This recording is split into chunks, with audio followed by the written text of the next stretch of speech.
ഇപ്പൊ ഈ സിനിമയിലെ വലിയൊരു പ്രത്യേകത തന്നെ എന്ന് പറയുന്നത് അതിനകത്ത് ആ ഒരു സസ്പെൻസ് ആണ്. ആരാണ് ആ കുട്ടി എന്നുള്ളതാണ്. അപ്പൊ ആ ഒരു സസ്പെൻസ് പൊളിക്കാനായിട്ട് ഇപ്പൊ ഈ പറഞ്ഞ പോലെ പഴയ സിനിമയുടെ ആ മോഡിൽ തന്നെ ചെയ്യാനിപ്പോ എയുടെ സഹായമുണ്ട്. ഒത്തിരി ടെക്നോളജി വളർന്നിട്ടുണ്ട്.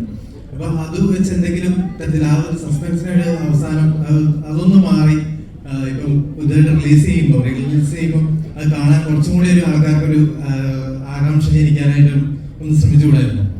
ഇതിനെക്കുറിച്ചൊക്കെ ഒരുപാട് റിസർച്ച് സോഷ്യൽ മീഡിയയിൽ നടക്കുന്നുണ്ട്.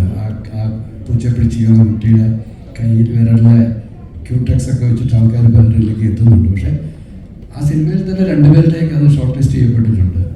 മയൂരിയിലും രസിക എന്ന് പറയുന്നത് അവരിലേക്ക് അത് ഷോർട്ട് ലിസ്റ്റ് ചെയ്യപ്പെട്ടിട്ടുണ്ട്. അത് ഞാൻ പറയുന്ന പോലെ ഒരുപാട് സ്ഥലങ്ങളിൽ എനിക്ക് നേരിടേണ്ടി വരുന്ന ചോദ്യവും അതാണ്. അത് ആ ഒരു സസ്പെൻസ് അങ്ങനെ നിലനിൽക്കട്ടെ എന്നാണ് രഞ്ജിത്ത് പറയുന്നത്.